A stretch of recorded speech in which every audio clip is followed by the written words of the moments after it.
नमस्कार, सत श्री अकाल, राम राम सा, खम्बागणी वणक्कम। आप सभी का ऑल्टरनेट मीडिया में फिर से स्वागत है। मैं आपकी होस्ट गायत्री देवी।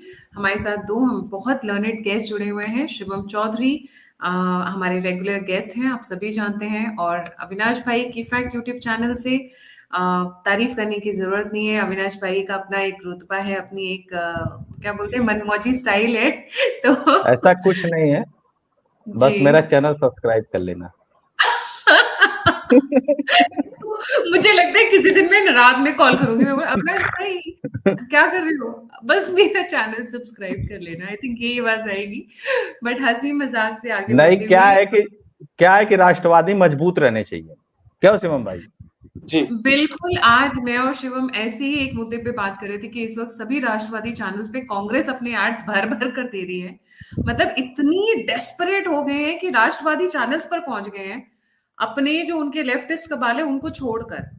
और कुछ ऐसा एल्गोरिथम या कुछ चेंज किया भाई कि उनके व्यूज तो कुछ ऐसे जा नहीं, रहे हैं जैसे मुझसे पूछ सकते हैं, क्योंकि मेरे यहाँ काम होता है सोशल मीडिया का, बहुत सारे पॉलिटिकल लोगों का। तो कुछ करना नहीं होता, उसमें कैटेगरी होती है। जब आप ऐड देते हैं तो आप ऐड किसको दिखाना चाहते हैं, तो उसमें आप 150-200 कैटेगरी जोड़ सकते हैं। तो उस कैटेगरी को वो जोड़ लेता है, और जो पिक करते हैं ना हैशटैग से, और जो टाइटल होता है उससे ये लोग पिक करते हैं। जैसे इनको अब कांग्रेस वाले किसको ऐड दिखाएंगे? बीजेपी वालों को। कांग्रेस वालों को क्या दिखा करेंगे? वो तो वोट देंगे ही देंगे। तो एग्जैक्टली बीजेपी वाले को दिखाएंगे तो वहां से ना गेन होगा। तो पोटेंशियल, जिसे एक तरीके से होता है ना कि कंपनी जब बिजनेस करती है तो पोटेंशियल कस्टमर तक अपने एडवर्टाइजमेंट को पहुंचाना चाहती है, जहां से वो मार्केट गेन कर सके और बायर गेन कर सके। सेम वही थिंग चल रहा है जी। सो आज हम फेज 4 की pre poll analysis. Gayatri ji, मैं एक और चीज पूछूं। बिल्कुल मुझे बिल्कुल कांग्रेस की मार्केटिंग स्ट्रेटेजी समझ नहीं आती। राष्ट्रवादी चैनल पे ये ऐड देंगे और उन्हीं की रीच लिमिट कर देंगे, तो फिर ये कहें की मार्केटिंग स्ट्रेटेजी? पहले तो उनके व्यू डाउन करो और उसी पे ऐड चलाओ, तो लोग देखेंगे कैसे?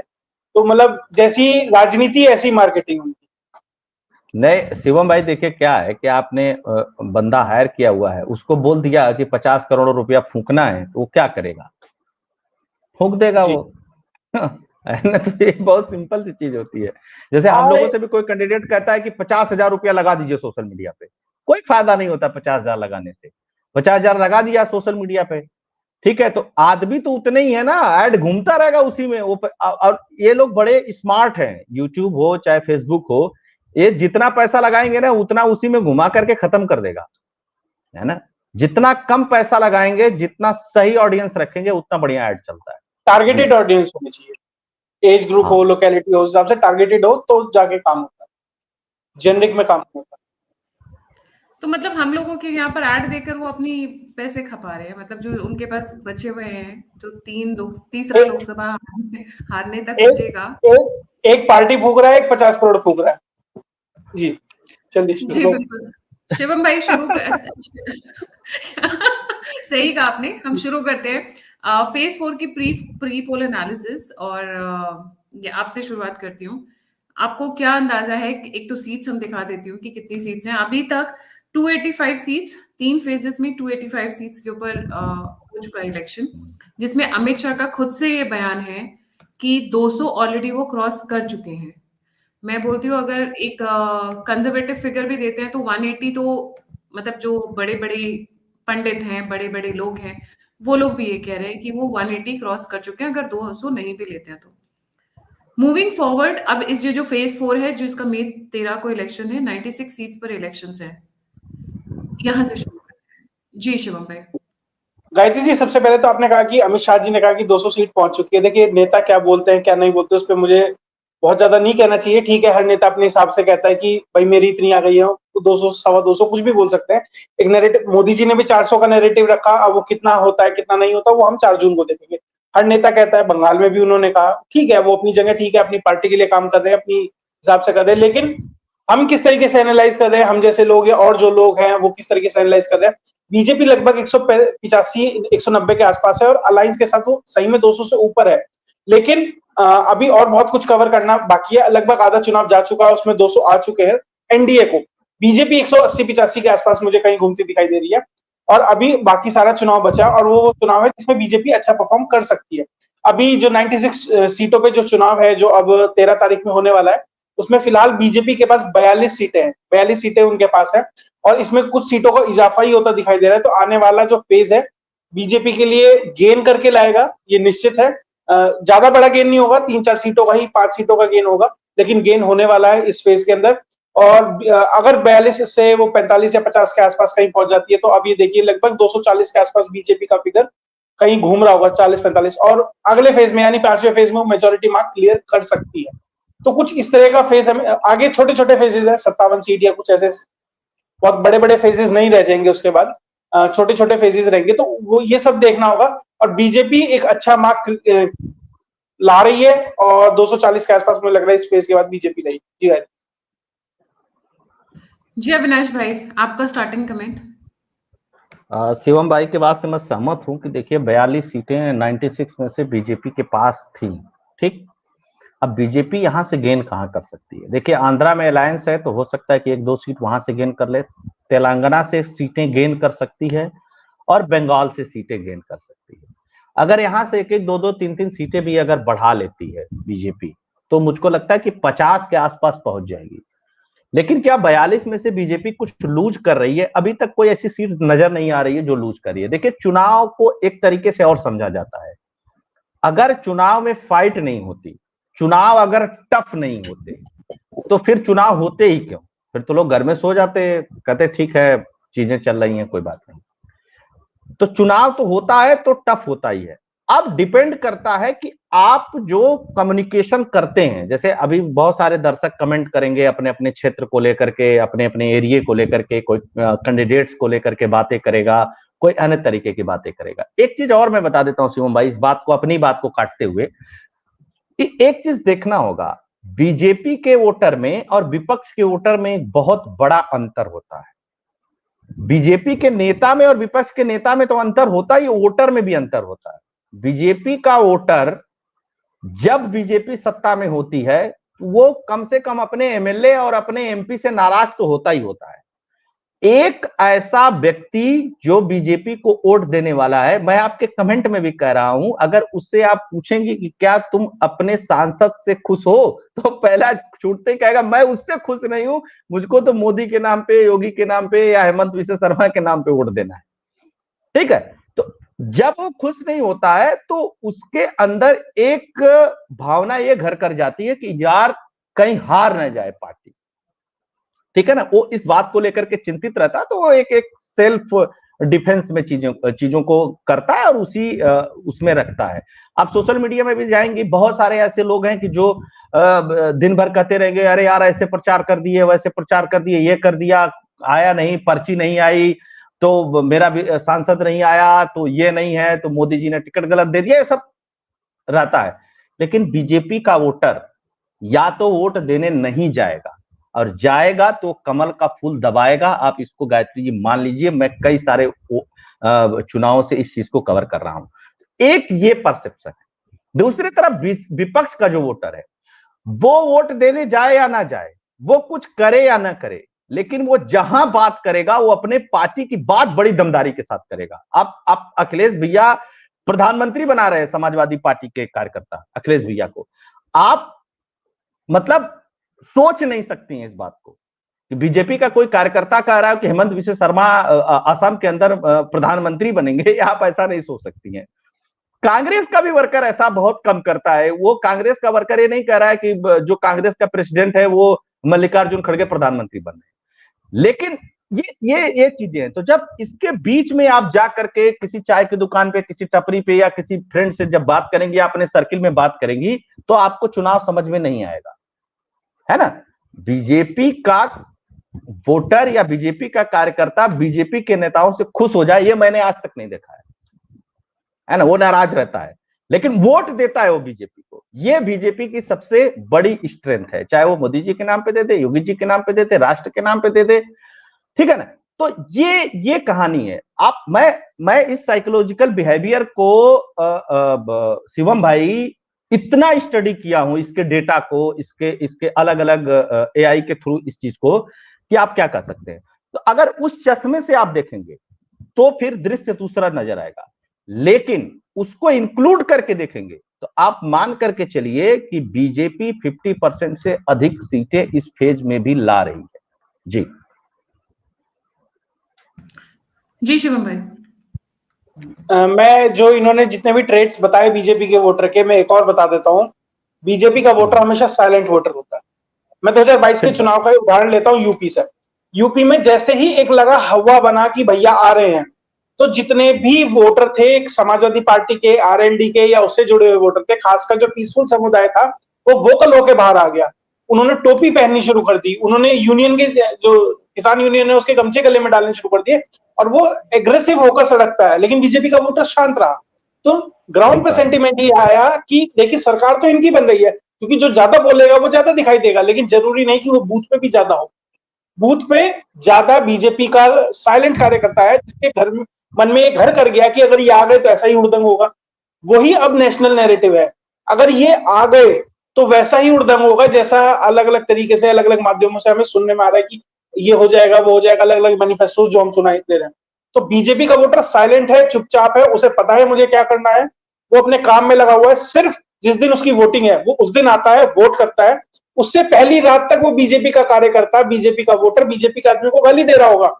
वो बूथ तक भी गाली देगा, बूथ में घुसते ही उसका मन परिवर्तन हो जाएगा और वो एकदम जहां पता नहीं उसका हाथ नीचे किसी और बटन पे जा रहा हो वो उसको बच जाता है। ये हालत होती है बीजेपी के वोटर की और कार्यकर्ता की।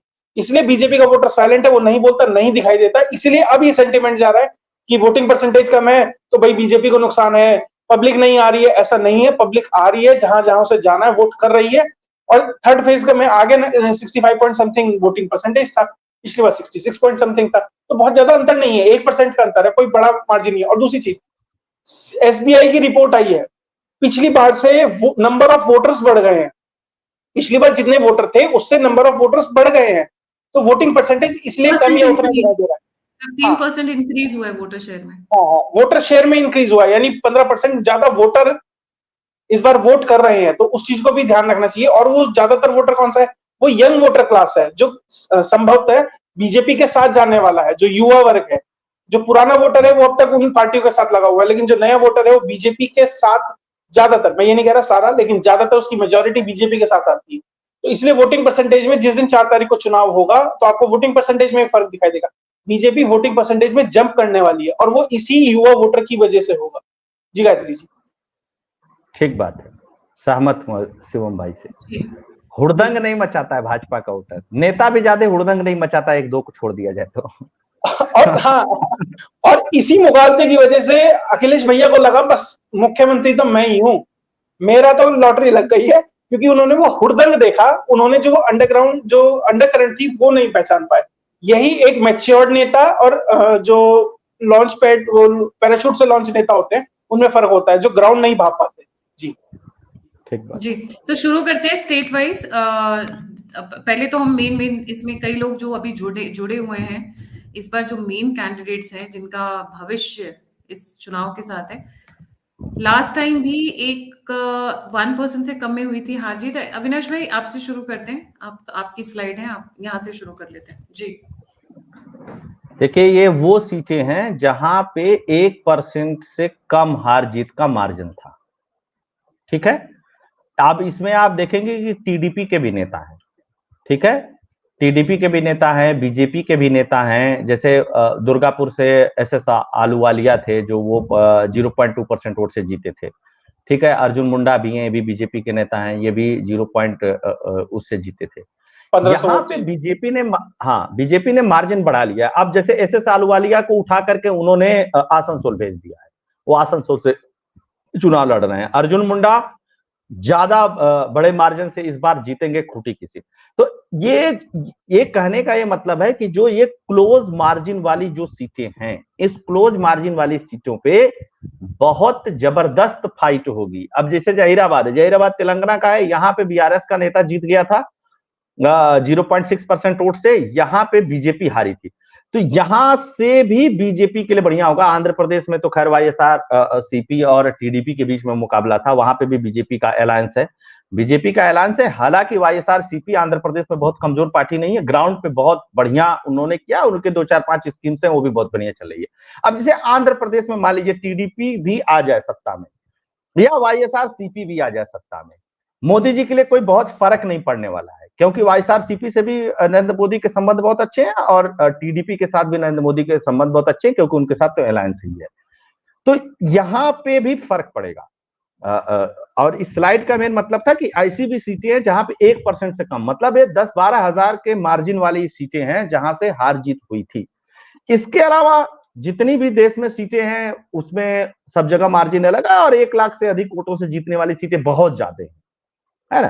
तो 1-2% वोट जो इधर उधर खिसक रहा है, अभी तक 2.8% से लेकर के 3.5% का मार्जिन है, गैप है, जो चुनाव आयोग ने डेटा अभी रिलीज किया है। तो लोकसभा के चुनाव में इसका बहुत फर्क नहीं पड़ता है, मेरा जो मानना है, मेरी जो एनालिसिस है। जी शिवम भाई। जी गायत्री जी, बिल्कुल बहुत थिन मार्जिन वाली सीटें हैं और उसमें बहुत सारे रिशफल बीजेपी ने किए। उसमें से कई नाम तो मुझे ऐसे दिखाई दे रहे हैं जो शायद चुनाव लड़ भी नहीं रहे, रेवंत रेड्डी भी नहीं लड़ रहे, बहुत छोटे थिन मार्जिन से वो जीते थे। तो ऐसी बहुत रेवंत सी रेड्डी मुख्यमंत्री हो गए जी। हाँ, मुख्यमंत्री हो गए। और आप जो बात हुई टीडीपी की और वाईएसआर की, दोनों से बीजेपी के बेहतर संबंध है, बल्कि मुझे लगता है टीडीपी से साथ अलायंस बीजेपी का भले है, लेकिन उसके संबंध वाईएसआर से ज्यादा अच्छे हैं। और मुझे ये संभावना भी लगती है कि लोकसभा चुनाव के बाद संभावना ये भी है कि शायद टीडीपी से अलायंस रहे भी ना, शायद इस लोकसभा चुनाव तक ही रहे। ठीक है, उन्होंने विधानसभा के लिए भी किया है, लेकिन मुझे लगता है कि इस चुनाव के बाद हो सकता है कि टूट जाए, क्योंकि टीडीपी बहुत ही डाइसी है, उसकी सिचुएशन बहुत अलग है। और बीजेपी आंध्र प्रदेश में मेरे हिसाब से 3 के लगभग सीटें ला रही है। मेजर गेन टीडीपी को रहेगा और वाईएसआर को मेजर लॉस रहेगा, जनसेना भी उनकी पार्टनर है। तो अगर मैं आंध्र प्रदेश की ही बात करूं तो ठीक मैं सिर्फ ये अलायंस इस लोकसभा चुनाव तक देखता हूं। इसके बाद रहे ना रहे वो भगवान की कृपा, लेकिन मुझे इसके बाद मैं कोई गारंटी नहीं दे सकता कि अलायंस रहेगा या नहीं रहेगा, क्योंकि चंद्रबाबू नायडू जिस तरह की राजनीति कर रहे हैं वो सिर्फ इस चुनाव में फायदा उठाना चाह रहे हैं, ज्यादा से ज्यादा जो हो सकता है। जी गायत्री, ये कुछ एक मेन कैंडिडेट्स हैं इस बार। मैं इसको थोड़ा सा इलैबोरेट कर देती हूँ, थोड़ा बड़ा कर देती हूँ जिससे ये नजर आए, या मैं फुल स्क्रीन दे देती हूँ। इस बार जो मेन कैंडिडेट्स हैं वो है अखिलेश यादव। पहले तो इलेक्शन ही नहीं लड़ रहे थे, सुनने में आया। अभी भी लड़ रहे हैं या नहीं लड़ रहे, मुझे डाउट हो रहा है। लड़ रहे हैं कन्नौज से। मजाक कर रही हूँ, मजाक। महुआ मोइत्रा वेस्ट बंगाल से। अभी जो फेज 4 में जो मेन इंपॉर्टेंट पर्सनालिटीज हैं, अमृता रॉय वेस्ट बंगाल, यूसुफ पठान सभी को पता है बरहमपुर वेस्ट बंगाल, अधीर रंजन चौधरी बरहमपुर, निर्मल कुमार बरहमपुर। ये क्या बात है, बरहमपुर से कुछ ज्यादा लोग आ गए। गिरिराज सिंह बेगूसराय, वाईएस शर्मिला कडप्पा आंध्र प्रदेश, अर्जुन मुंडा कुंती लोकसभा झारखंड, शत्रुघ्न सिन्हा आसनसोल वेस्ट बंगाल, माधवी लता हैदराबाद तेलंगाना, असदुद्दीन ओवैसी हैदराबाद तेलंगाना, बांदी संजय कुमार करीमनगर तेलंगाना। ये इस बार के मेन है। और आज ही इनफैक्ट वायरल हो गया है ये बयान इनका, राणा अविनाश भाई, उन्होंने कहा नवनीत राणा, नवनीत राणा उन्होंने कहा तो आप 15 मिनट की बात करते हो, हम कह रहे हैं 15 सेकेंड तो हम कर देंगे। तो आज नवनीत राणा गई हुई थी माधवी लता के लिए कैंपेन करने के लिए, और काफी वो वायरल हुआ है और लोग इस पर बहुत बात कर रहे हैं। जी अविनाश भाई, इनमें से आपको कौन सा लग रहा है, कौन किसकी सीट सबसे पहले जाने वाली है? जी आपसे शुरू करती हूँ।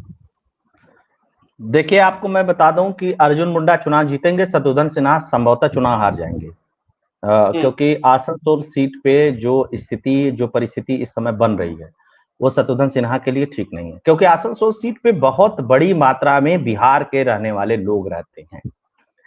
इसीलिए पवन सिंह को टिकट दिया गया था। पवन सिंह को टिकट दिया गया, पवन सिंह ने वापस कर दिया, क्योंकि उनके गाने को लेकर के बंगाल के ऊपर उन्होंने बहुत सारे भोजपुरी गाने गाए हैं। हालांकि वो बंगाल के ऊपर नहीं था, एक कहावत होती है, उस कहावत के ऊपर उन्होंने गाना गाया था, उसका लेकर के विरोध था, उन्होंने टिकट वापस कर दिया और उसके बाद काराकाट से आकर के वो निर्दलीय प्रत्याशी बन गए। यहाँ पे एस.एस. अहलुवालिया साहब चुनाव लड़ रहे हैं। एस.एस. अहलुवालिया साहब की स्थिति अच्छी है और मनीष कश्यप को भेजा गया है स्पेशली आसनसोल में कैंपेन करने के लिए। तो एक मनीष कश्यप का ठीक ठाक इन्फ्लुएंस है आसनसोल में, तो वहां से ठीक रहेगा। मुझको नहीं लगता है कि हैदराबाद से असदुद्दीन ओवैसी हार सकते हैं चुनाव। हालांकि 2,70,000 के आसपास वोट उनकी लोकसभा से और पूरे हैदराबाद जिले से 15 जो विधानसभा है उसमें से 5,41,000 वोट काटे गए हैं, जो रिपीटेटेड वोट थे या जो फर्जी वोट थे, एक तरीके से आप कह सकते हैं। लेकिन असदुद्दीन ओवैसी इसलिए नहीं हार सकते हैं, मैं उसके पीछे का एक रीजन बताता हूं। देखिए, उस सीट पे कांग्रेस के पास 40, 45,000, 42,000 वोट है, फिक्स है, वो आप किसी चुनाव में उठा करके देखेंगे। बीजेपी जब बहुत बढ़िया 1999 में चुनाव लड़ी थी तो उस सीट पे वो 3,71,000 वोट तक गई थी। असदुद्दीन ओवैसी के पास वहां 4 लाख से लेकर के 6 लाख के बीच में वोट है जो इंटैक्ट है। बाकी जो विधानसभाएं आती हैं उसमें से गोसा महल से हैं जिसमें टी राजा चुनाव लगातार जीते, उसके बाद सारे उनके पार्टी के एमएलए।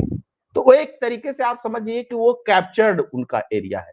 लेकिन इतना मान लीजिए कि अगर माधवी लता को लगातार रिपीट करती रहती है, एक तरफ राजा साहब हो गए, एक तरफ माधवी लता हो गई, तो पहली बार असदुद्दीन ओवैसी को सही तौर पे फाइट मिलनी शुरू हुई है। जब बीजेपी 3,71,000 वोट गेन की थी तब असदुद्दीन ओवैसी उस सीट से नहीं लड़ते थे, इनके पिता चुनाव लड़ते थे। 40 साल की इनकी पॉलिटिक्स है उस सीट पे। मुस्लिम वोटर ज्यादा हैं वहां पे, मुस्लिम वोटर ज्यादा हैं और एक तरीके से कांग्रेस वहां पे गिव अप करके रखती है। कांग्रेस वहां पे बहुत बढ़िया से चुनाव नहीं लड़ती और कभी नहीं लड़ी। जब से कांग्रेस हारी 40 साल पहले, उसके बाद से कभी भी कांग्रेस ने वहां पे बहुत बढ़िया से चुनाव लड़ा। एक बार बीच में असदुद्दीन ओवैसी का पिता वहां से हारा था। माधवी लता को अगर वहां पे जीतना है तो 100% हिंदू वोट कंसोलिडेट होना चाहिए और प्लस मुस्लिम वोट के प्रपोर्शंस में कम से कम 15% अधिक वोट पड़ना चाहिए। दोनों कंडीशंस है कि अगर मुस्लिम्स का वोट 70% पड़ रहा है तो हिंदू का वोट 85% पड़ना चाहिए और एक तरफा पड़ना चाहिए, तब जाकर के माधवी लता के लिए वहां पे चांस बन सकता है। और कौन सी सीट है? अब जैसे कृष्णानगर से लड़ रही हैं महुआ मोइत्रा के लिए इस बार सीट फंसी हुई है, बड़ी मुश्किल है।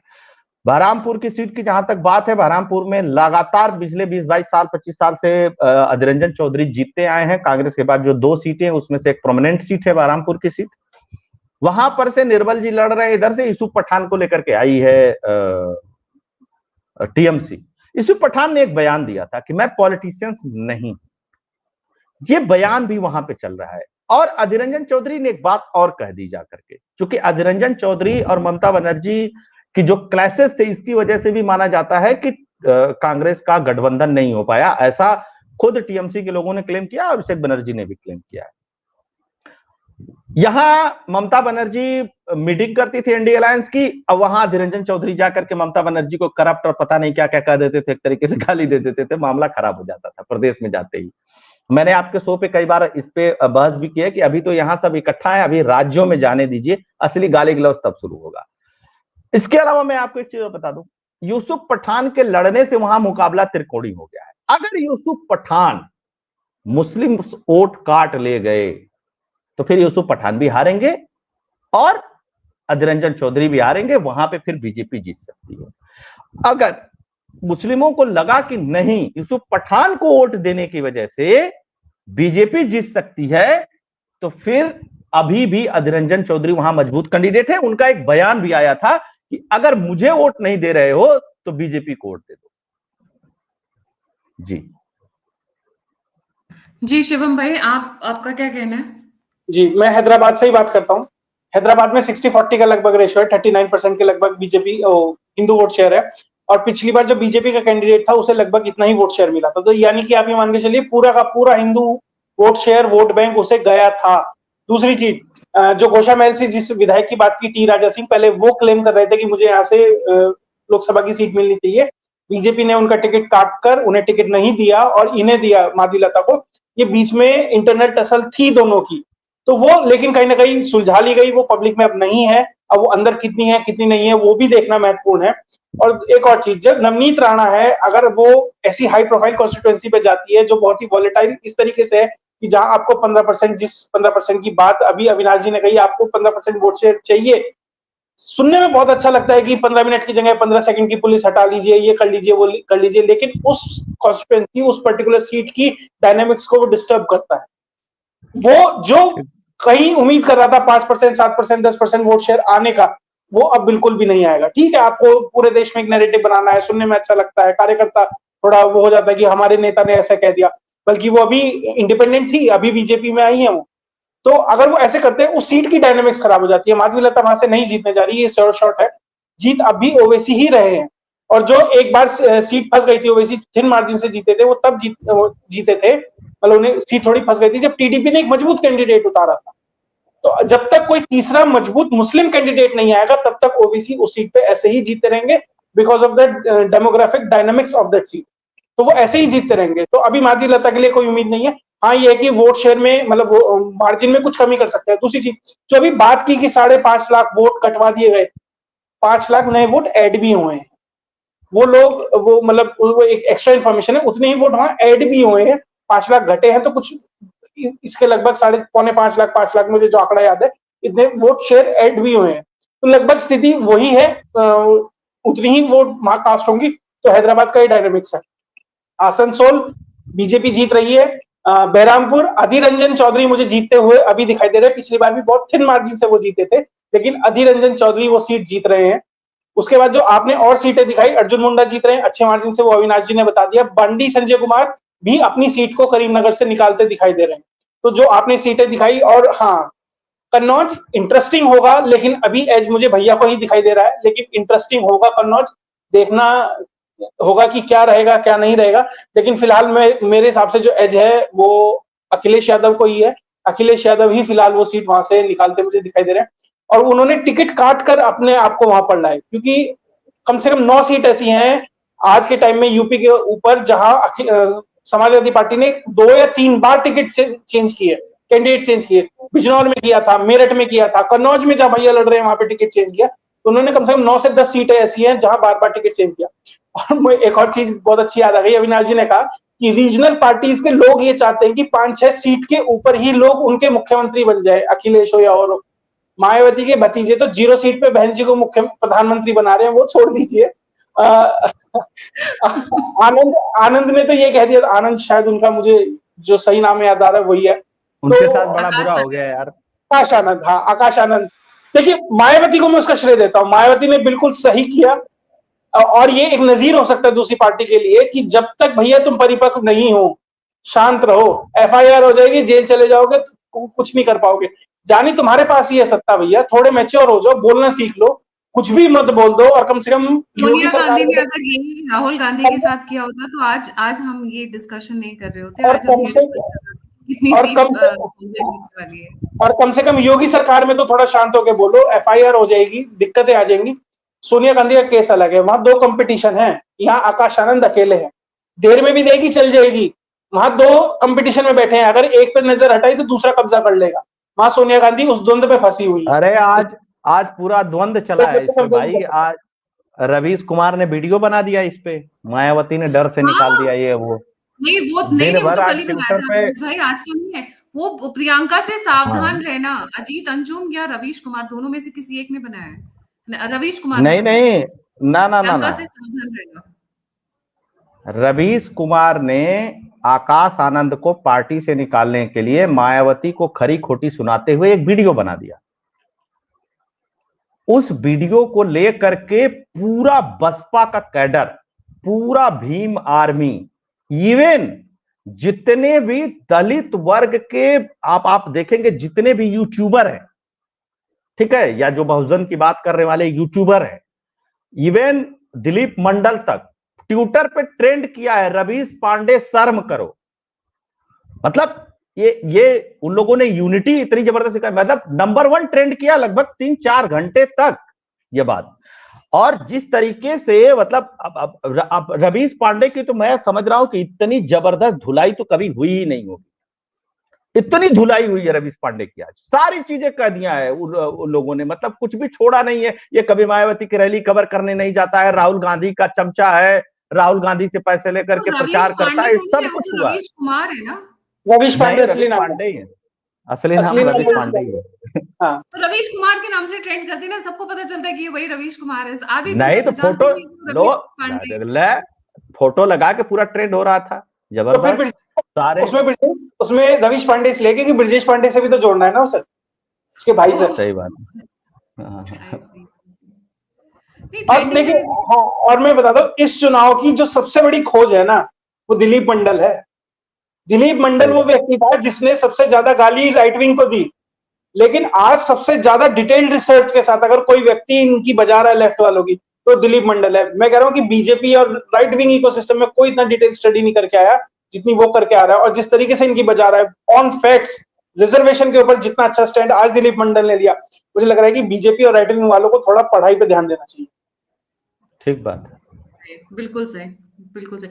मूविंग ऑन टू, हम थोड़ा सा इसको एक काम करेंगे, हम थोड़ा फास्ट फॉरवर्ड करते हैं and let's just focus on कितने नंबर ऑफ सीट्स और परसेंटेज रहेगा। और अभी अविनाश भाई और शिवम, मैं ये कहूंगी कि अलग अलग करते हैं, हम सेम सब्जेक्ट्स पे नहीं करते हैं, so that will save viewers time also, क्योंकि मोर और लेस हमारे पॉइंट्स सेम रहते हैं। तो ये स्टेट वाइज लिस्ट है। दिस इज तेलंगाना में 17 सीटें हैं। अविनाश भाई आपसे शुरू कर लेती हूँ। तेलंगाना में आप मान करके चलिए कि 17 सीटों पे चुनाव हो रहा है और बीजेपी आराम से 7 से 8 सीटें यहाँ जीत रही है, कम से कम मिनिमम। जी बिल्कुल सही। नेक्स्ट जी आंध्र प्रदेश में भी आप मान करके चलिए कि आंध्र प्रदेश में बहुत ज्यादा स्कोप नहीं है बीजेपी के लिए। मान लीजिए कि वहां बहुत अच्छा अगर कुछ हो गया, चमत्कार बहुत हो गया, तो बीजेपी 2 से 3 सीटें जीत सकती है, अदरवाइज 1 सीट आप मान करके चल सकते हैं। बिहार की 5 सीटें हैं, 5 सीटों में मुझे कोई अभी तक तो समस्या नजर नहीं आ रही है। अंत में कुछ अगर गड़बड़ हो जाए तो मैं कुछ नहीं कर सकता। जम्मू कश्मीर की सीट जरूर फंसी हुई है, इस पे क्या होगा। आंध्र में मैं बोल देता हूँ, बीजेपी को 2 से 3 सीट है, लेकिन एक सीट है जहाँ पे पुरंदेश्वरी चुनाव लड़ रही है, वो एनटीआर की लड़की है। अब वो सीट हार जाएगी बीजेपी। उसका रीजन है क्योंकि जो चंद्रबाबू नायडू है वो उन्हें हराएंगे, क्योंकि चंद्रबाबू नायडू एनटीआर के दामाद रहे हैं, वो बेटी हैं, कहीं ना कहीं एक सेम लीनिएज है, आगे जाके लड़ाई ना हो जाए। तो उनकी राजनीति खत्म करने के लिए अलायंस पार्टनर ही बीजेपी की वो सीट हरवाएगा। मुझे ऐसा लगता है कि पुरंदेश्वरी वहां से चुनाव हार सकती है। बीजेपी के अभी शायद प्रदेश अध्यक्ष है, वो पूरी संभावना है कि वो सीट टीडीपी बीजेपी को वहां हरवाएगी। जी बड़ा मजेदार चल रहा है। टीडीपी के रिश्तेदार बीजेपी के प्रेसिडेंट हैं और वाईएसआर वाले जो साहब हैं उनकी रिश्तेदार जो कांग्रेस की प्रेसिडेंट है, दोनों महिला है। बड़ा मजेदार हो रहा है। हाँ, एक की बहन है और एक की क्या लगेंगी वो, चलिए पद निकाल लिया जाएगा बाद में। झारखंड में भी बीजेपी कोई दिक्कत नहीं है, चारों जीत रही है झारखंड से बीजेपी। महाराष्ट्र में बीजेपी 11 में से जो मैं कैलकुलेशन कर रहा था 6 या 7 सीटों पे बीजेपी की ठीक पोजीशन है अलायंस के साथ। उड़ीसा में बीजेपी बहुत अच्छा कर रही है। देखिए उड़ीसा में लोकसभा में वास्तव में बीजेपी बहुत अच्छा कर रही है, तो मुझको लगता है कि 4 में से 2 या 3 सीटें बीजेपी यहां निकाल सकती है। तेलंगाना का मैंने बता दिया। पश्चिम बंगाल में सारी 8 सीटों पे बीजेपी फाइट में है, लेकिन इन 8 में से मुझको 5 से 6 सीटें ऐसी हैं जो निकलती हुई दिखाई दे रही है। अगर इंडिविजुअल होती तो फिर मैं उस पर भी बात कर लेता। उत्तर प्रदेश में जो 13 सीटें हैं, 13 सीटों में से एक आध सीट बीजेपी की गड़बड़ हो जाए तो गड़बड़ हो जाए, अदरवाइज कोई बहुत दिक्कत नहीं है। अखिलेश यादव वाली सीट पे आप दे सकते हैं अखिलेश यादव को वो। लेकिन एक चीज आपको मैं बता दूं, अखिलेश यादव की सीट पे, अखिलेश यादव की सीट पे पिछले बार मजबूत कैंडिडेट होने के बाद, सपा बसपा के अलायंस होने के बाद कन्नौज सीट नहीं निकाल पाई थी समाजवादी पार्टी। भाभी जी थी कन्नौज से। ये बात आप समझिएगा शिवम भाई। दूसरी बात मैं आपको बता दूं, जैसे अरुण असीम है जो आईपीएस रहे हैं, वो जो सीट जीते वो सीट कभी बीजेपी नहीं जीती थी। अब जो पाठक साहब वहां पे जो चुनाव लड़ रहे हैं, उनके चुनाव उनको जिताने के लिए मैं आपको बता दूं, योगी आदित्यनाथ से भी उनके बहुत अच्छे संबंध है और उनको राजनाथ सिंह से तो मतलब पाठक साहब के बहुत ही अच्छे संबंध है। इवन जब अखिलेश यादव ने अपनी सरकार में पाठक को जेल भेजा था, सुब्रत पाठक को, तो सबसे पहला व्यक्ति अगर कोई सुब्रत पाठक के साथ आकर के खड़ा होने वाला था तो उस व्यक्ति का नाम था राजनाथ सिंह। और राजनाथ सिंह के वजह से ही सुब्रत पाठक टिकट पाए थे कन्नौज से। ये मैं आपको एक एडिशनल इंफॉर्मेशन कर रहा हूं। अब वहां की सीट पे अखिलेश यादव को जीतना है तो सिर्फ दलित वोट जो हैं उसको अपने पाले में करना होगा, अदरवाइज अखिलेश यादव वहां से चुनाव हार सकते हैं। ये कोई मतलब ऐसा नहीं है कि अखिलेश यादव को हराया नहीं जा सकता है। वो वाला अब संबंध चला गया है जो पहले हुआ करता था कि बड़ा नेता है तो अब वो नहीं चुनाव हारेगा। तो मुझको अभी लगता है कि अखिलेश यादव एकदम श्योर विन नहीं है कन्नौज की सीट पे। और मैं बता रहा हूं आपको कि अखिलेश यादव की पॉलिटिक्स को डाउन करने के लिए योगी आदित्यनाथ के पास ये बहुत गोल्डन अपॉर्चुनिटी है। और एक दूसरी चीज कि इस चुनाव में एक चीज और चल रही है कन्नौज की सीट पे कि योगी आदित्यनाथ का मुकाबला विधानसभा में अखिलेश यादव नहीं कर सकते हैं, इसलिए ये भाग के जाना चाहते हैं दिल्ली में लोकसभा में। क्योंकि जो धोया है योगी आदित्यनाथ ने ना पिछले 1-1.5 साल में, या अखिलेश यादव को सामने बिठा करके विधानसभा के अंदर, जैसे अतीक अहमद और ये वाला सब सारा मुद्दा चल रहा था माफिया वाला, तो उन्होंने कहा था ना कि क्या बात करते हैं, मिट्टी में मिला दूंगा माफियाओं को। उसके बाद तो मिट्टी में मिल ही गया, अतीक मुख्तार का क्या हुआ, जो भी चीजें। तो ये बातें भी कन्नौज सीट पे चल रही हैं कि अखिलेश यादव चाहते हैं कि योगी आदित्यनाथ का सामना न हो, और ये फैक्टर्स अगर काम कर गया, देखिए ये बहुत माइक्रो ऑब्जर्विंग फैक्टर्स होते हैं, अगर ये फैक्टर्स काम कर गया तो अखिलेश, और बीजेपी चाहेगी कि अखिलेश यादव यहां से चुनाव हारे, उसके लिए साम दाम दंड भेद जो करना होगा बीजेपी जरूर करेगी। अब सुब्रत पाठक के सिर्फ कंधे पे कन्नौज का चुनाव नहीं रह गया है जी। जी, एक चीज बहुत बढ़िया है, आज आज अगर आप लोगों ने देखा होगा तो कन्नौज में रैली करने गए हुए थे अखिलेश यादव और उनकी धर्मपत्नी डिम्पल यादव जी। वहां पर जो अंडे, जूते, चप्पल, टमाटर, मतलब फूल की बारिश की बजाय ये सब की बारिश हो रही थी, और वो वीडियो काफी वायरल हो रखा है, ट्विटर पे बहुत दिख जाएगा सभी को जी। योर टेक जी, मैं बिहार से शुरू करूं। शायद 5 सीटों पे चुनाव है, सारी की सारी बीजेपी और एनडीए अलायंस को आ रही है। और मैं ये भी कह रहा हूँ, उजियारपुर से जो नित्यानंद राय चुनाव लड़ रहे हैं ना, या तो वो कैबिनेट मंत्री बनेंगे या बीजेपी की तरफ से मुख्यमंत्री के कैंडिडेट बनेंगे अगले विधानसभा चुनाव में। तो नित्यानंद राय पे बहुत ध्यान रखने की जरूरत है। ये आने वाले समय में बीजेपी के लिए ट्रम्प कार्ड है बिहार से। बाकी बेगूसराय है, वहां से तो ठीक है, वो जीत ही जाएंगे, कोई दिक्कत नहीं है। एक एलजेपी की, एक जेडीयू की, सारी सीटें वहां इंटैक्ट है। बिहार से कोई दिक्कत नहीं है। और नित्यानंद राय को मुझे लग रहा है कि देर कर दी, उन्हें और जल्दी लाना चाहिए था, बीजेपी को फोरफ्रंट पे रख के उनके साथ आगे बढ़ना चाहिए था। जम्मू कश्मीर नेशनल कॉन्फ्रेंस को वो सीट जा रही है, पिछली बार भी गई थी, वो रहना है। Jharkhand clean sweep. और हाँ, यूपी की जो बात हो रही है, कन्नौज की बात हो रही है, मैं इसमें थोड़ा सा फिर वही डिफरेंस ऑफ ओपिनियन है। मुझे लगता है कि बीजेपी को एक हद तक ही समाजवादी पार्टी को दबाना चाहिए। बीजेपी को नहीं चाहिए लॉन्ग टर्म स्ट्रेटेजी में कि समाजवादी पार्टी पूरी खत्म हो जाए, क्योंकि अगर समाजवादी पार्टी खत्म हो गई तो उसका पूरा का पूरा मुस्लिम वोट बैंक बसपा को शिफ्ट हो जाएगा। और बसपा के पास जिस दिन वो मुस्लिम वोट बैंक आ गया, मायावती उसी के इंतजार में है, जिस दिन वो मुस्लिम वोट बैंक आ गया प्लस जो दलित वोट बैंक है वो आ गया, तो बीजेपी के लिए बीएसपी सबसे खतरनाक प्रतिद्वंदी हो जाएगी। अब तक क्या है, सपा के पास सिर्फ मुस्लिम है, कुछ यादव है, एम वाई कॉम्बिनेशन है, यादव भी सारे नहीं आते हैं, इसलिए वो बीजेपी को कहीं टक्कर नहीं दे पाती, और तीसरा फ्रंट पे बीएसपी बढ़ जाती है। लेकिन अगर समाजवादी पार्टी खत्म हो जाती है, उसके बड़े नेता को आप बिल्कुल साफ कर देते हैं, तो वो वोट बैंक, मुस्लिम वोट बैंक बसपा को चला जाएगा, और बीजेपी और बसपा की फाइट में बीजेपी को नुकसान है। बीजेपी जिस तरीके से फ्रंट फुट पे खेल रही है कि 70 सीट 75 सीट और बुरी से बुरी स्थिति में 62 सीट ला रही है, वो स्थिति उसके लिए खराब हो सकती है, क्योंकि वो जो कॉकटेल है दलित प्लस मुस्लिम प्लस कुछ अपर कास्ट, अगर वो सही तरीके से कैंडिडेट सिलेक्शन हो तो बीजेपी के लिए वो मुश्किल हो जाएगा। तो बीजेपी को थोड़ा वो डिवाइड एंड रूल तरीके से आगे चलना चाहिए। ऐसा भी नहीं बिल्कुल दम घोट दे बस सपा का, थोड़ा उसे वेंटिलेटर टाइप पे चलाते रहें, और बसपा को भी अपने साथ रखें जिस तरीके से, ऐसा कहा जाता है। लेकिन मुझे और हाँ, आकाश आनंद का पत्ता कटने का एक बड़ा कारण ये भी है कि उन्होंने बीजेपी के सामने मजबूत कैंडिडेट दे दिए। मायावती उससे भी नाराज थी। मायावती चाह रही है सपा खत्म होए, जिस थ्योरी को मैं सपोर्ट कर रहा हूं वो चाहती है ऐसा हो, सपा खत्म हो और मैं आऊं। वहां लग रहा था कि भतीजा बीजेपी को खत्म कर रहा है, तो जैसे हमने देखा एक सीट अमेठी पे उसने बीजेपी के लिए मुश्किल स्थिति कर दिया, और रायबरेली पे उसने उसके लिए स्थिति खराब कर दिया कांग्रेस के लिए। तो बहुत जगह बीजेपी को भी सेट किया बसपा ने, वो भी आकाश आनंद के हटने का एक बड़ा कारण था। तो मुझे लगता है कि बीजेपी को संभल के खेलना चाहिए, ऐसा ना हो कि बिल्कुल गला घोट दे। थोड़ा जो सोने देने वाली मुर्गी है ना, वो है बस सपा फिलहाल, ऐसा नहीं है सारे अंडे एक ही चुनाव में निकाल लेने। शिवम भाई, उसके पीछे का मैं एक रीजन बताता हूँ, मैं बहुत इंटरनल बात बताता हूँ। देखिए, बीजेपी जानते हैं क्या चाहती है? बीजेपी ये चाहती है कि अखिलेश यादव विधानसभा में बैठे और योगी आदित्यनाथ 5 साल बराबर उनको धोते रहे। बात समझ रहे हैं? वो ये नहीं चाहते हैं कि भागे।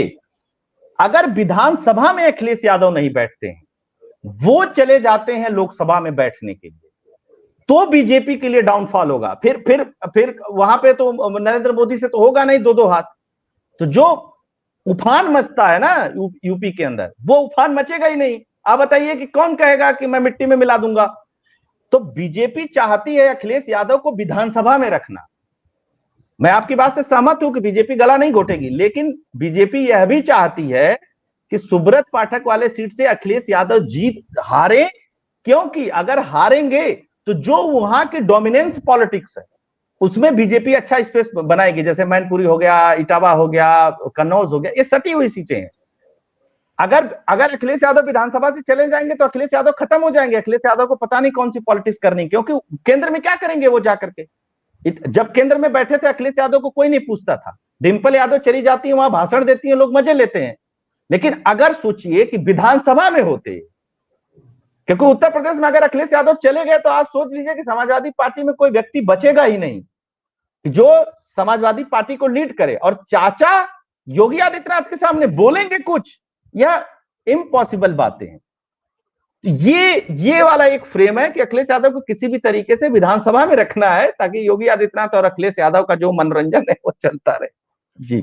और एक और चीज कह दो, आपने कहा कि जो डिम्पल जी वहां जाएंगी तो मतलब बोलने में अच्छा नहीं लगता, लेकिन वहां जाके वो क्या बोलती है, वहां मजाक नहीं उड़ती उनकी, तो सपा के मंच पे भी मजाक उड़ती है। वो मन से कहती है भैया से कंप्लेंट कर दूंगी अगर तुम ऐसे बात करोगे।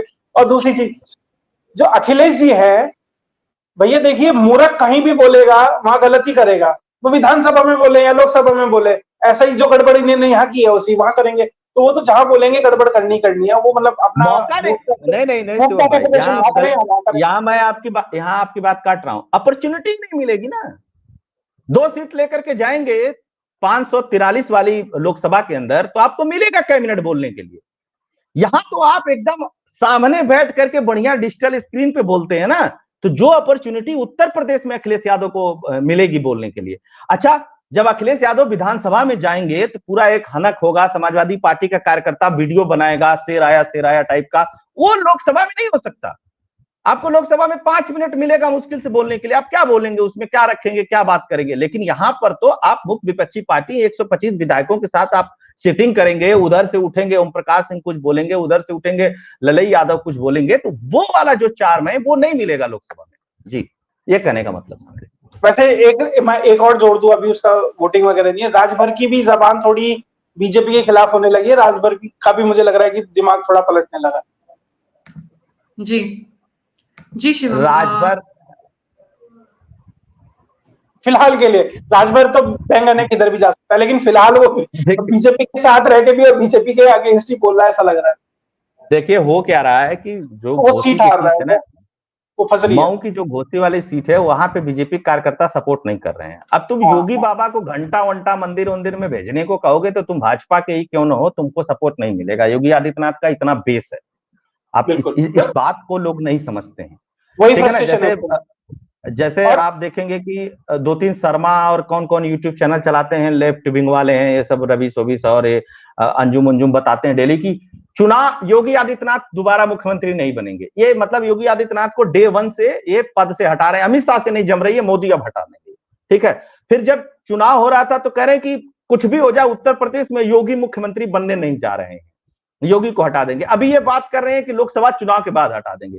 योगी आदित्यनाथ को हटाने की हिम्मत किसी भी व्यक्ति में नहीं है, भारतीय जनता पार्टी की किसी सिंगल व्यक्ति में नहीं है, इवन नरेंद्र मोदी जी में भी नहीं है कि योगी आदित्यनाथ जी को हटा दे। यार आप बताइए, वो एकमात्र सांसद है या एकमात्र मुख्यमंत्री है जो सारे स्टेट में स्टार प्रचारक है। आज उत्तर प्रदेश में बीजेपी बेहतरीन स्थिति में हो तो योगी आदित्यनाथ की वजह से। सब bulldozer Baba, law and order मिट्टी में मिला देंगे, इसकी वजह से है। और ये दिन भर बताते रहते हैं कि उनको हटा दिया जाएगा, उनको हटा दिया जाएगा, उनको हटा दिया जाएगा। उनके खिलाफ बोला है राजभर ने कि बाबा को घंटा बजाने के लिए मंदिर में भेज देंगे। पता है, जिसे पॉलिटिक्स में आप स्पेस इतना बना करके रखिए कि आप किस नेता के बारे में क्या बोल रहे हैं, उसकी लोकप्रियता क्या है। आप मोदी को गाली दे करके चुनाव नहीं जीत सकते आज के डेट में। उत्तर प्रदेश में भी यही है, आप योगी को गाली दे करके नहीं चुनाव जीत सकते। आप भाजपा की नीतियों का विरोध करके चुनाव जीत सकते हैं, आप कास्ट कॉम्बिनेशन बना करके चुनाव जीत सकते हैं, गाली दे करके नहीं जीत सकते। जी गायत्री जी, राजभर की ताकत का एक बड़ा स्तंभ जो था वो मुख्तार अंसारी था। अब वो दोजक नशी हो गया तो वहां भी राजभर के साथ दिक्कत है। और मैं एक और बता दूं कि बीजेपी में जितने लोगों को अभी प्राइवेट चार्टर प्लेन मिला हुआ है वो 3 लोगों को मिला हुआ है, नड्डा जी को मिला हुआ है, अमित शाह को मिला हुआ है और योगी आदित्यनाथ को मिला हुआ है। तो योगी आदित्यनाथ अपने आप में कितनी बड़ी पावर है कि बीजेपी में सिर्फ 3 चार्टर प्लेन है फिलहाल, उसमें से एक योगी जी के पास है। तो योगी जी स्टार प्रचारक है। आज बिहार में वो शायद किसी कॉन्स्टिट्यूएंसी में गए हुए थे, बाकायदा रैली के बीच में बुलडोजर चलाए गए। तो मतलब फैन फॉलोइंग देखिए उस व्यक्ति की, मतलब किस तरीके से लोग उसे लेके चल रहे हैं। और आप जिन शर्मा जी की बात कर रहे हैं वो दीपक शर्मा है, वो पहले दिन से कहते आ रहे हैं बस अगले महीने योगी गया, अगले महीने योगी गया। उन्होंने अगर 1000 वीडियो बनाई है तो 700 वीडियो इस पे है कि किस तरीके से अगले हफ्ते योगी आदित्यनाथ और वो अपने आप को इन्वेस्टिगेटिव जर्नलिस्ट कहते हैं, भारत का सबसे बड़ा इन्वेस्टिगेटिव जर्नलिस्ट का तो नाम अरे बड़ा सही ऐसे बात करेगा, डर लगता है यार कोई आए थे मेरे पास। अरे उसकी एक्टिंग थोड़ी सी हो जाए। एक और हाँ, एक वो पुण्य समझिएगा इसको जी अरे गजब है। अरे वो पुण्य प्रसून वाजपेयी ऐसे करता है, हाथ रगड़ के फिर बात शुरू करता है। ऐसे मतलब एक से एक कलाकार है, सारे पूरे लेफ्ट इकोसिस्टम में सब एक कलाकार है। शिवम भाई उसका नाम सनसनीबाज रखे हैं हम लोग। दीपक का नहीं, पी प्रसन्न वाजपेयी का। हाँ, उसे तो इसने रामदेव ने की वजह से नौकरी छोड़नी पड़ गई थी। सनसनीबाज है वो, मतलब अच्छा दरअसल क्या, अच्छा इनके दर्शक कितने जबरदस्त हैं, इनके दर्शक मुझे मानना पड़ेगा भाई। मतलब ये सनसनीबाज रोज झूठ बोलते हैं लेकिन फिर भी इनको देखते हैं। जैसे एक होता है ना गायत्री जी का, आप एनालिसिस में कहीं गलत हो जाए, जैसे शिवम भाई ने कहा कि कन्नौज अखिलेश यादव जीतेंगे, मैंने कहा कि अभी भी सुब्रत पाठक को एज है।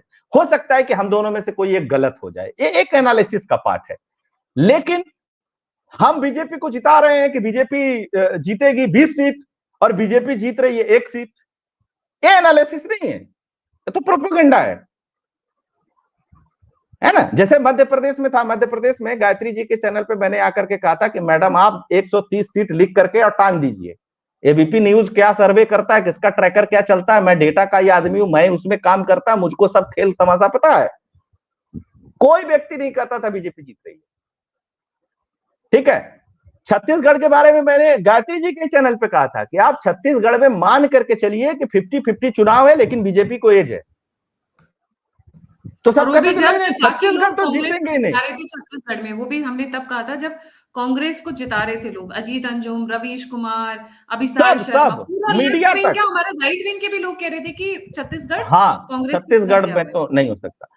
शिवम जी क्या है, अब आप देखिए एक एनालिसिस है। मैं ये नहीं कहता हूं कि गलत नहीं हो सकता है, लेकिन गलत ऐसे हो जैसे हिमाचल मैं कह रहा था बीजेपी जीत जाएगी, मुझे लग रहा था कि बीजेपी ले दे करके गिरते पड़ते जीत जाएगी। अब आप बताइए कि 1% से कम वोट शेयर से कोई चुनाव हार जाए और जहां 5-5, 2-2 हजार से हार जीत है, तो वो एनालिसिस गलत हो सकता है। लेकिन अब ऐसा गलत ना हो जाए कि बीजेपी 10% वोट से हार गई फिर भी हम जिता रहे थे, है ना। हिमाचल में एक कॉन्स्टिट्यूएंसी पे 90,000, 1 लाख की वोट है, 2-2.5 हजार से आगे अंदाजा लगा ही नहीं सकते, बहुत मुश्किल है। और यूपी में जाइए वहां 3 लाख 4 लाख की कॉन्स्टिट्यूएंसी है, साहिबाबाद तो शायद 8-10 लाख की कॉन्स्टिट्यूएंसी है। ऐसी कॉन्स्टिट्यूएंसी सबसे बड़ी है, ऐसी कॉन्स्टिट्यूएंसी है। जी। तो और राजस्थान में भी देखिए वोट शेयर का फर्क बहुत नहीं था, लेकिन अंदाजा लग रहा था। और आप जिन लेफ्ट विंग वालों की बात कर रहे हैं, एक चुनाव में आदमी गलत हो सकता है, हर चुनाव में और बड़े मार्जिन से गलत होना, ये आपकी क्रेडिबिलिटी पे सवाल उठाता है। और ये वो लोग हैं जो 30-30, 40-40 साल से इस प्रोफेशन में, जो शब्द लाते थे टीना, फोमो और पता नहीं क्या का शब्द जिन्होंने लड़े, उन्हें कुछ नहीं पता इसका। इनके जो फॉलोअर हैं उनको इससे मतलब नहीं कि वो क्या एनालिसिस करते हैं, उनको सिर्फ इस बात से मतलब है कि मोदी गाली दे रहा है कि नहीं, हरा रहा है कि नहीं, रिजल्ट आने से पहले हरा रहा है, बहुत बढ़िया चैनल अगर आप सही बात करेंगे तो सब जानते क्या, ये तो बोर्डिंग मीडिया हो गया। अविनाश भाई सच्चाई भी तो मैटर करती है ना, एंड ऑफ द डे जब आपका एनालिसिस बैक टू बैक। अच्छा गायत्री जी, आपने सच्चाई करके, आपने सच्चाई बताया, मैंने अपने चैनल पे सच्चाई बताया। आपके 6 लाख के आसपास व्यूअर पहुंचने वाले, मेरे 4 लाख व्यूअर हैं, उनके 4 मिलियन व्यूअर हैं, तो फिर झूठ के पैर लंबे तो कहां मैटर और आप बताइए कहां मैटर करता है। और फिर इसी में से नैरेटिव निकलता है, जब वही लोग देखते हैं यार रवीश तो बता रहा था कि इतनी सीट आ रही है, आई है नहीं, तो मोदी ने ईवीएम हैक करी होगी, क्योंकि रवीश भी बता रहा था, अजीत भी बता रहा था, दीपक भी बता रहा था, यार 4 आदमी एक ही चीज बता रहे थे और वो गलत हो गया। लेकिन वो ये नहीं समझ रहे वो प्रोपेगेंडा है, वो फिर वहां से ईवीएम की थ्योरी निकल के आती है, क्योंकि एक एक 8-10 मिनट कांग्रेस ध्रुव राठी के वीडियो के भरोसे चल रही है, आप समझ सकते हैं बंगाल की पुरानी पार्टी की क्या स्थिति, बंगाल की कॉन्स्टिट्यूएंसियों में ध्रुव राठी की वीडियो चलाई जा रही है, बताइए। ये बातें हैं जी। तो लगता है ये लोग ध्रुव राठी आके वोट करेगा और ध्रुव राठी की पत्नी आके वोट करेंगे, उनके ससुर जी जो कहा जाता है पाकिस्तानी है, लगता है वो लोग आकर वोट करके जिता कर जाएंगे ममता बनर्जी को और बाकी जगह भारत में। बट एनीवेज, अविनाश भाई आपका कंक्लूडिंग स्टेटमेंट और शिवम जी आपके कंक्लूडिंग स्टेटमेंट्स फॉर फेज 4। इसमें एक इंपॉर्टेंट बात था जो हम मतलब बहुत सारी बातें निकल कर आती हैं, चुनावी गपशप चल रही है, सट्टा बाजार किसके फेवर में जा रहा है? अविनाश भाई आपके स्टेटमेंट्स, फिर शिवम, और उसी के साथ कंक्लूड कर देंगे जी। देखिए, बीजेपी का सब कुछ ठीक चल रहा है, चुनाव ना सब बढ़िया चल रहा है, बीजेपी ठीक ठाक सीटें जीत रही है, कोई उसमें कहीं पे दिक्कत उक्कत नहीं है। नरेंद्र मोदी जी दोबारा प्रधानमंत्री बन रहे हैं, तो एकदम गलत फहमी में कोई न रहे, खासकर विपक्ष। दूसरी बात मैं आपको बता दूं कि वोट देने जाइए, घर में बैठ करके हमारे कह देने से, गायत्री जी के कह देने से काम नहीं चलेगा। आप जहां हैं, आप रीच में हैं, आप निकलिए, जाइए, अपने मत का प्रयोग करिए। जब आप मत का प्रयोग करेंगे तभी डिसाइड होगा कि हार किसकी होगी, जीत किसकी होगी। बाकी कोई समस्या नहीं है बीजेपी के लिए बहुत बड़ी। हालांकि प्रोपोगेंडा इतना चल रहा है, इतना प्रोपोगेंडा चल रहा है कि आप कुछ कह ही नहीं सकते कि कितना चल रहा है जी शिवम भाई जी। जो प्रोपेगेंडा की बात की है, हर चुनाव में चलता है। क्या 2014 में प्रोपेगेंडा नहीं था कि अगर मोदी नहीं आया तो राजनाथ सिंह को या नितिन गडकरी को प्रधानमंत्री बना दिया जाएगा? 2019 में 19 मतलब हर एक में, 14 में तो मेजोरिटी नहीं आ रही थी, आई नहीं रही थी, सरकार ही नहीं आ रही थी बीजेपी की। 19 में बीजेपी की सरकार आ रही थी लेकिन प्रधानमंत्री मोदी नहीं बन रहे थे। अब की बार क्या है, मेजोरिटी भी आ रही है, प्रधानमंत्री भी बन रहे हैं, लेकिन 400 नहीं आ रही। हर बार गोल पोस्ट आगे आगे आगे आगे बढ़ता जा रहा है। तो प्रोपेगेंडा हर बार होता है, और ठीक है, विपक्ष की जिम्मेदारी है, उसका नैतिक अधिकार है और चाहिए भी उसे सर्वाइवल के लिए, प्रोपेगेंडा वो करेगा। मैं उसे गलत नहीं मान रहा, वो अपनी जगह अपनी बात रखने के लिए सक्षम है, सही है, लेकिन हमें उसे काउंटर करना है, हमें सही पिक्चर को नरेट करना है, आगे रखना है, वो जिम्मेदारी, और जाकर वोट करना है। और आपने जिस सट्टा बाजार की बात की, सट्टा बाजार में एक फलौदी सट्टा बाजार है जिसकी बहुत खबर आती है, और वो बीजेपी को कोई कह रहा है 290 दे रहा है, कोई 280 दे रहा है। ये फलौदी सट्टा बाजार जो है ना, वहां पे तो क्या है, आदमी खड़ा होता है, चप्पल निकालता है हाथ में और वो छाल देता है, बता क्या आएगा, उस पर सट्टा लग जाता है। तो फलौदी सट्टा बाजार को उतना सीरियसली हमें नहीं लेना चाहिए। वहां आज बारिश होगी नहीं होगी, इस पे लग जाता है, मतलब वो हर चीज में वहां सट्टा लग जाता है। और किस नंबर ऑफ सीट पे कितने लोग सट्टा लगा रहे हैं, उससे वो सीट 290 का जो आंकड़ा है ना, क्योंकि ज्यादातर लोग उस पर सट्टा लगा रहे हैं 290 पे, इसलिए वो आंकड़ा निकल के आया। कोई फिक्स नंबर नहीं है, जितने ज्यादा लोग आगे बड़ी सीटों पे लगाने लगेंगे वो आंकड़ा उधर खिसक जाएगा। तो फलौदी सट्टा बाजार को बेंचमार्क मार्क के नहीं चलना चाहिए। पिछले 2 चुनाव में फलौदी सट्टा बाजार ने जितने दिए हैं उससे 30 से 40 सीट बीजेपी को फालतू आई है।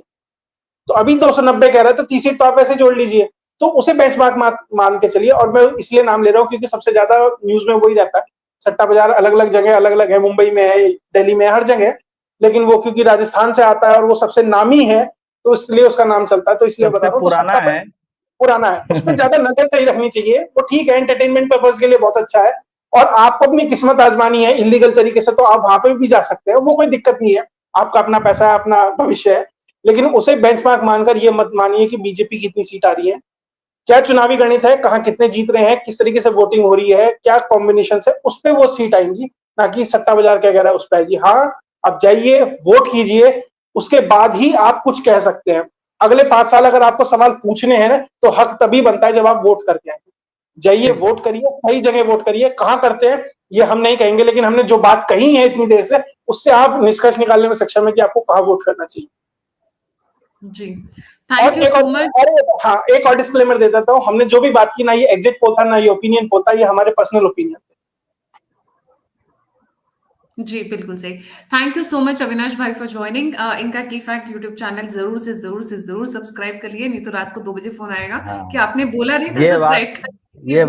ये बात सही है, मेरा चैनल आप लोग सब्सक्राइब करिएगा, और गायत्री जी के चैनल पे आप हैं तो आप सब्सक्राइब कर ही लिए होंगे अब तक, इतने देर से सुन रहे हैं तो मैं ही एक बच जाता हूँ, शिवम भाई का भी कोई चैनल है। हाँ, और जो अविनाश जी को देख के आए होंगे और इनके सब्सक्राइबर, वो भी गायत्री जी के चैनल को सब्सक्राइब कर लें। बिल्कुल, बिल्कुल जो बिल्कुल। अविनाश भाई के चैनल पर देखेंगे वो मुझे सब्सक्राइब करेंगे। Thank you so much for यार मैं जॉइनिंग। 4 लाख वाला हूँ, ये 6 लाख वाली हैं, बताइए ये हो ही नहीं सकता। और अविनाश भाई इसीलिए आप समझ रहे हैं ना, बिल्कुल। मतलब बड़े आदमी से छोटा आदमी मांगेगा ना। नहीं, मोदी जी की भी तो 303 आई थी, अब वो भी तो 400 का लक्ष्य ले रहे हैं, तो गायत्री जी भी लक्ष्य बड़ा ले रही है। एग्जैक्टली सही बात है, सही और बात है। हमारा कोई कंपटीशन नहीं है, सब अपनी फैमिली वाले लोग हैं, सब अपनी बिल्कुल परिवार के बिल्कुल। लोग हैं, हंसी मजाक चल रहा है कंपटीशन इसलिए। होता तो बताइए कोई, मतलब मेरे तरह। अच्छा शिवम भाई, मैं पीछे से मैसेज तो इनको करता नहीं हूँ कि मेरे चैनल को सब्सक्राइब करने के लिए कहिए, भैया जो है सामने ही कह देता हूँ, है कि नहीं? गलत तो कह रहे हैं ना गायत्री जी, है कि नहीं? नहीं नहीं भाई, बिल्कुल मतलब सब बिल्कुल राष्ट्रवादी लोग मजबूत रहने चाहिए, जितने राष्ट्रवादी है सबके चैनल सब्सक्राइब एग्जैक्टली, करिए। आई एग्री विद बिल्कुल दैट। बिल्कुल। इसीलिए हाँ, डिस्पाइट द फैक्ट कि मजबूत, बहुत अपना सारे लोग अपना सिस्टम मजबूत रहना चाहिए, बस एग्जैक्टली एक बात है। सबके चैनल सब्सक्राइब करिए, अभिषेक के, मनीष के, जो भी है सब, है ना? साथ में खड़े रहिए, एक दूसरे को बिल्कुल सहारा बनिए, एक दूसरे का सपोर्ट बनिए और एक दूसरे की आवाज बनिए। इकट्ठे हैं तो आगे चलेंगे, नहीं तो जिस तरीके से बहुत सारी सिविलाइजेशंस आई और निपट गई, उसी तरह हमारा भी अंत बहुत जल्दी होगा, क्योंकि ऑलरेडी हम बहुत सिकुड़ चुके हैं अक्रॉस। कहाँ साम्राज्य के साम्राज्य हुआ करते थे, आज बहुत छोटे से देश में सीमित हो गए, इसलिए साथ खड़े रहिए। कम से कम 8% तो सुगड़ ही गए हैं सरकारी आंकड़ों के हिसाब से। जी बिल्कुल, सरकारी आंकड़ों के हिसाब से 8% तो सुकड़े ही है 1947 के बाद से। Thank you so much. इसी के साथ जय हिंद, जय श्री राम, हर हर महादेव। हर हर महादेव, जय श्री राम।